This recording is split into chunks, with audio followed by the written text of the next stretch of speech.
Good afternoon, everyone. Chris McPherson and Fran Duffy here in the Indiana Convention Center here for the 2019 NFL Scouting Combine. Day one of the on-field workout still going on right now. The running backs are on the field right now, but Fran and I had a chance to watch the offensive line drills in the early portion of the running backs earlier this morning and this afternoon. And Fran, I actually had to miss the first group of the offensive linemen because of the Brandon Graham news that took place earlier. So overall, big picture, your thoughts, especially seeing the offensive linemen, soup to nuts, top to bottom, all of them taking place out there on the field competing. You know, I think we all get excited about the guys that run 4.3 in the 40, you know, and can jump out of the gym and post all these crazy times. But I always am so impressed by these big guys because, you know, all of them are built so well and they move so well. They've been training for so long for this day here today here at Lucas Oil Stadium. So, you know, to me, watching all of these guys go through drills was so impressive. There were a lot of guys that really caught my eye. I thought Garrett Bradbury, the center guard from NC State, was one of the best players in attendance. I thought Jawan Taylor, he didn't go through the athletic testing portion, but in position drills looked very impressive. There were a number of players, you know, up and down, you know, Chris Lindstrom from Boston College, a guy that's got tackle guard versatility. He looked very good. A lot of guys I thought were very impressive here today. Let's start with Jawan Taylor because coming into the event, I didn't think we were led to believe that he was not going to participate in any of the drills out here. So to see him out there competing as a bad hamstring, Dr. James Andrews actually sent a medical note to all the teams in the league saying that he's not going to participate in drills. But from a competitive standpoint, it's great seeing him out there, but also he shined out there on the field. Tremendous feet, excellent power in the bag drills. Was very impressed that not only did he compete when he easily could have said, I've got the hamstring injury, I want to back off, but to go out there and shine against the other top offensive linemen in this class. And I know for you, he's your favorite offensive lineman coming into the event, and that has to make you love him that much more. No question. To me, you know, when you look at Jawan Taylor, he's got outstanding upside with his size, his movement skills. He's got some things to work through from a technique standpoint, but he's strong, he's powerful. You mentioned his feet.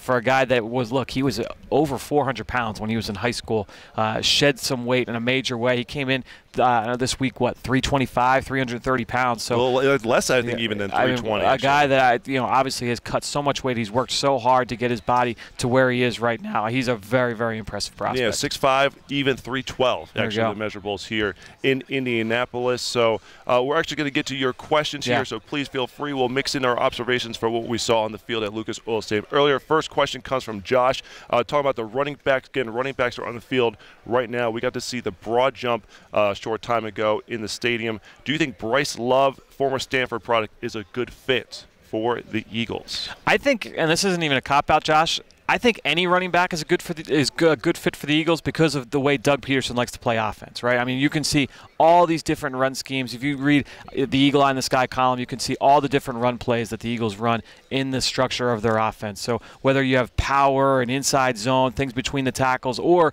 sweeps and counters and outside zones where the ball gets outside the numbers, the Eagles are able to try and leverage the skill set of any running back that can fit their roster. Now, if you look at Bryce Love, a guy that is a little bit smaller, guy that's built for speed, he probably would have run in the low 4.4s to high 4.3s had he been able to test today. But I think when you look at Bryce Love and say, okay, how does he fit? Yeah, he absolutely would fit here in Philadelphia. I mean, he's got the ability to make plays outside the numbers. He was tough and instinctive between the tackles as well. Very similar to Christian McCaffrey, the guy that he took over for a couple of seasons ago. Remember, Bryce Love was a Heisman finalist this 2 seasons ago in the 2017 year. He's a guy that I think would fit for a lot of different teams, certainly would fit here in Philadelphia. Why did you think he struggled early on in the 2018 campaign?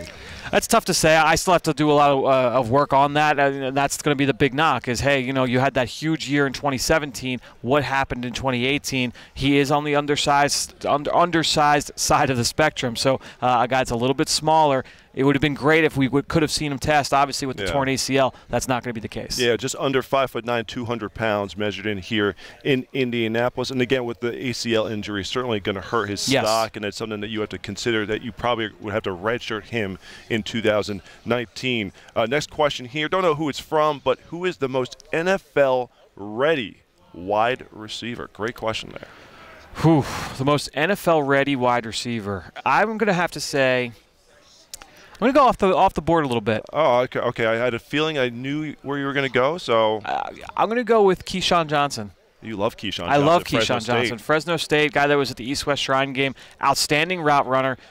Shows really good hands as well. He plays the ball well in the air. He can work vertically down the field. I'm excited to see how he tests on Saturday. I think he's going to test better than a lot of people think. One of my favorite players to watch on tape. A couple guys that I would throw in there as well. Certainly Marquise Brown from Oklahoma. Certainly Riley Ridley from Georgia, I think, would fit the bill there. Debo Samuel from South Carolina. Samuel's who I thought you were going to go with. There are a handful of players that I think you can kind of throw into that mix. But to me, when you look at what wins in the NFL, Keyshawn Johnson from Fresno State has a skill set that I think wins. All right, going back through the offensive linemen, was there anyone who tested on the field who surpassed your expectations coming into the event? Because you mentioned Chris Lindstrom, and I think many people think that he's a guy who's a day one starter in the NFL. We talked about Juwan Taylor out there. Garrett Bradbury, I thought tested well, especially considering his size, because he came in with a nice bulk for him. So sure. Was there anyone who you thought maybe was a little better than expected coming into the event here? You know, a guy that I think went a little bit better than expected was Josh Miles from Morgan State, a player that I highlighted in my offensive line preview as a small school standout. Posted an outstanding vertical jump number, 36 inches for a guy that's over 320 pounds. Outstanding number. I think our friend Josh Norris said that it was the highest vertical jump for an offensive lineman since 2006. And that's, if you go on NFL.com, that's as far as the records go. Yeah, I mean, to me, I think when you look at Josh Miles, a guy it's an intriguing player, college tackle, probably more of a guard in the NFL, but really smooth hips, and it showed the ability to test at a very high level as well just a few minutes ago. Well, I love the versatility that we saw from the players here in attendance today. And I think that's going to be the big question, because especially if you look at the Eagles and what they may do at the offensive line positions going forward here, versatility is going to be a big factor into it. And you saw some of the players like Dalton Reisner, Michael Dieter from Wisconsin, some guys who have that versatility experience coming into the draft. Yeah, and to me, you go back to Doug Peterson's first draft here in Philadelphia, and his second draft pick, Isaac Seumalo. I remember one of the first things Doug said when he walked into the studio after the pick was, we value versatility on the offensive line. We want offensive linemen that can play multiple positions, because you're going to have injuries up front. You have 5 guys. Chances are that someone's going to get hurt. You like the ability to move guys around, and there are a number of players. You named a few of them that have that ability to proven versatility. Guys that can play either tackle spot, can play tackle guard center, guard center, flop between sides. To me, you need that versatility. That helps you stick in an NFL roster. The ability to flop between sides, I think, is extremely valuable, because of the aspect that many people think, oh, you can just shift from one side to the other. But when you take in footwork and arm placement and muscle memory, it takes some time to make that transition. If you have a player who's played strictly right side of the line, left side of the line during their college career, you may say, oh, we're just going to put them a tackle on the left side. Well, it's a bit of a projection. It may take some time. It's not that they can't do it.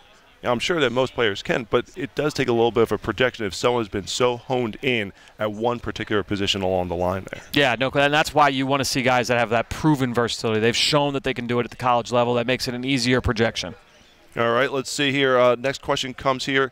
Is Ed Oliver, defensive tackle out of Houston, someone who could fall to the Eagles at number 25? I think it's very unlikely. I would be shocked if Ed Oliver fell to 25. To me, he's a top 10 talent in this draft. You could argue a top 5 talent in this draft.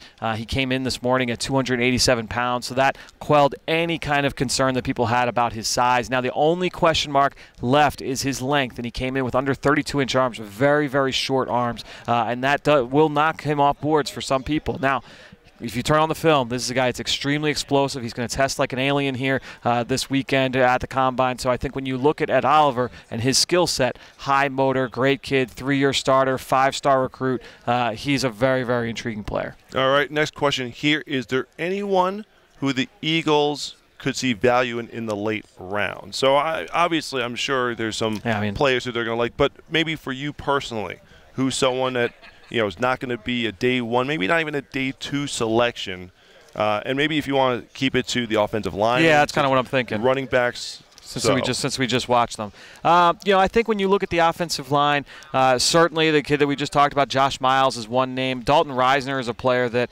a lot of people like early in the draft. I think he's more of a day 3 guy. Explain the drill, the mirror drill that we saw before we came over from the stadium, and the battle he had with Juwan Taylor that you liked a lot. Well, I think when you see that mirror drill, this is the last drill you see the offensive lineman go through, where the offensive lineman that's going through the drill is in his set, and and there's a player that lines up across from him, and he's running back and forth like a rabbit or a squirrel, just running from cone to cone, back and forth, and it's the job of the offensive lineman to kind of mirror with him, and you're going to see, does he have that athleticism, that change of direction, that lateral movement to be able to stick with him. Now, a lot of those guys, since it's the end of the workout, they've already gone through numerous drills. You're going to see those defensive players, those decoys there that are running back and forth, they start to get gassed, and so many of those guys kind of stumble through the end of it. They've got their hands on their knees. They're kind of gasping for air at the end.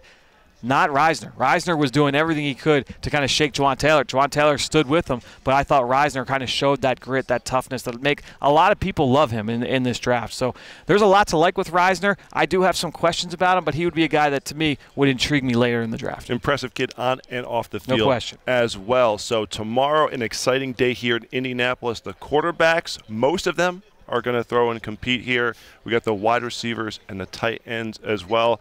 Anyone in particular you're looking forward to seeing on the field? Debo. I'm excited to see Debo Samuel, see how he tests, because he's one of my favorite receivers in the draft. All right, so we're going to be watching the workouts tomorrow, and then we will have a live stream to answer your questions and offer our observations of what we saw. So that's going to do it for us here on this live stream. Thank you for joining us. We'll be back around this time tomorrow.